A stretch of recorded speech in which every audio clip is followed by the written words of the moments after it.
મોરબીના રસ્તાઓ પર સતત કાંતિ અમૃતિયાનો વિરોધ થઈ રહ્યો છે।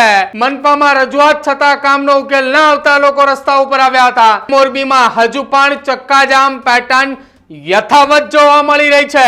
જે ધારાસભ્યએ હેલ્પલાઇન નંબર જાહેર કર્યો હતો એમાં અધિકારીઓ એકબીજાને જવાબદારીની ખો આપી રહ્યાના આક્ષેપો છે।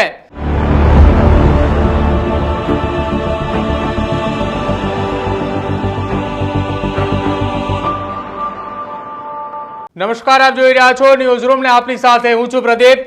મોરબીની અંદર ધારાસભ્ય કાંતિ અમૃતિયાનો સતત વિરોધ થઈ રહ્યો છે।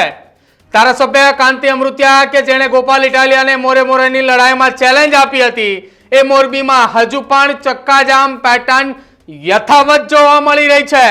મોરબીના રસ્તાઓ પર સતત કાંતિ અમૃતિયાનો વિરોધ થઈ રહ્યો છે।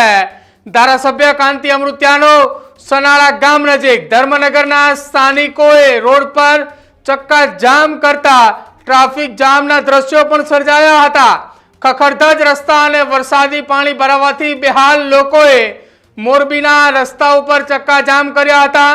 મહિલાઓ, બાળકો તમામ લોકોએ હાજર હતા। ચક્કાજામમાં મનપામાં રજૂઆત છતાં કામનો ઉકેલ ન આવતા લોકો રસ્તા ઉપર આવ્યા હતા। જે ધારાસભ્યએ હેલ્પલાઇન નંબર જાહેર કર્યો હતો એમાં અધિકારીઓ એકબીજાને જવાબદારીની ખો આપી રહ્યાના આક્ષેપો છે। સનાળા રાજપર રોડ પર ચક્કાજામ થતા રોડની બંને સાઈડ પર વાહનોના થપ્પા લાગ્યા છે। મોટી સંખ્યામાં મહિલાઓ, પુરુષો અને બાળકો એ આખી આ ઘટનામાં રસ્તા ઉપર પોતાની પ્રાથમિક જરૂરિયાતના અભાવને લઈને રસ્તા ઉપર ચક્કાજામ કર્યા હતા।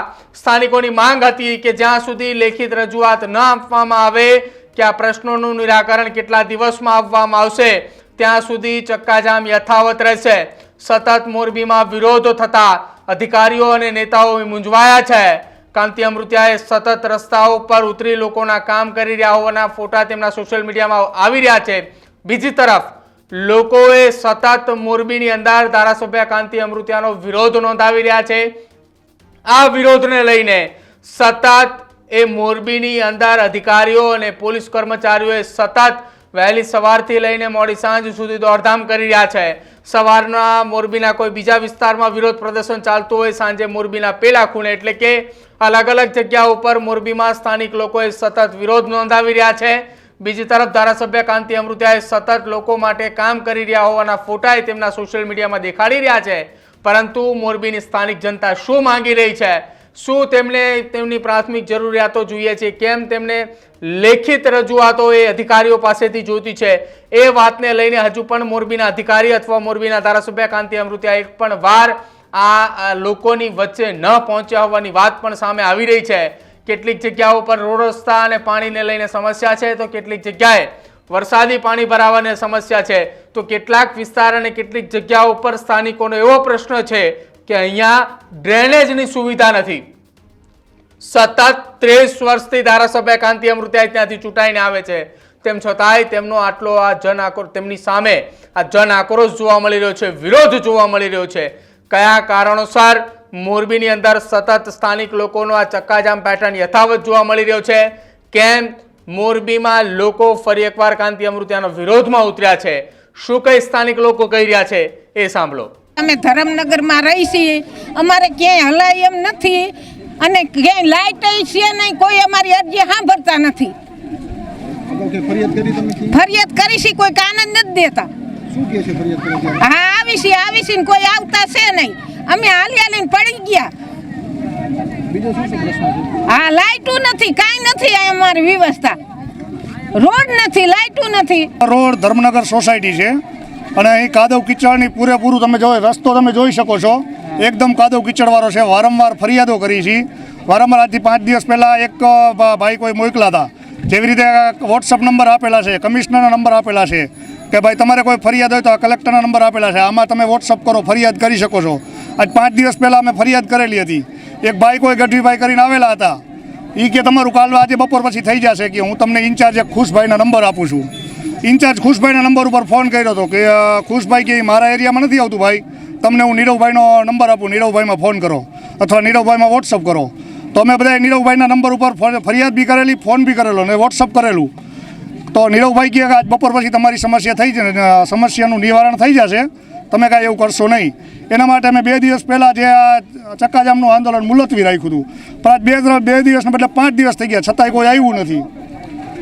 અને હાલ જવાબ આપી તો બીજાને જવાબ ફોન કરવાનું કહે, બીજાને આવી રીતે એકબીજા ઉપર ફગાવે છે.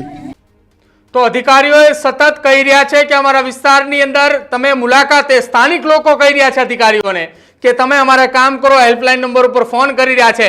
અધિકારીઓ જવાબ આપી રહ્યા છે કે આજે કામ થઈ જશે, આજે સાંજે થઈ જશે, આવતીકાલે સવારે થઈ જશે, પરંતુ ત્યાં એ અધિકારીઓ કોઈ આવતા પણ નથી અને કામ થતા પણ નથી.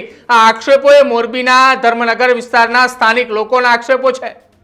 ત્યાંના અધિકારીઓ એ જવાબ ન આપતા હોવાની વાત કરી રહ્યા છે અને હેલ્પલાઇન નંબર ઉપર અધિકારીઓ એકબીજાને ખો આપી રહ્યા હોવાના પણ આરોપ એ લાગી રહ્યા છે.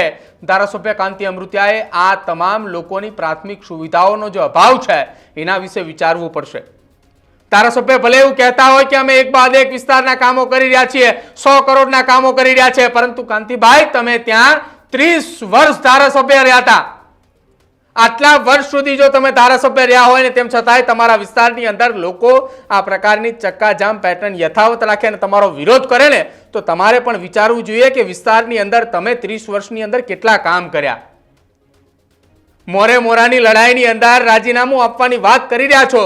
એ રાજીનામુંની વાત કરતા પહેલા આંખો બંધ કરીને એકવાર એ વિચારી લો કે મોરબીની જનતા માટે તમે 30 વર્ષમાં શું કર્યું. જો એક જ વિસ્તારની અંદર સતત 30 વર્ષ માટે જો તમે ધારાસભ્ય હોય ને તો એ વિસ્તારની અંદર એક પણ ફરિયાદ તમારા નામે ન થવી જોઈએ. લોકો સામેથી સોશિયલ મીડિયાની અંદર અને તમામ જગ્યા ઉપર લોકો એવું કહેવા જોઈએ કે નહીં, મોરબીમાં કાંતિભાઈ જ જોઈએ, બીજા કોઈ ના જોઈએ. આવી વાત એ લોકો કહેવા જોઈએ, ન કે લોકોએ તમારો વિરોધ કરવા જોઈએ.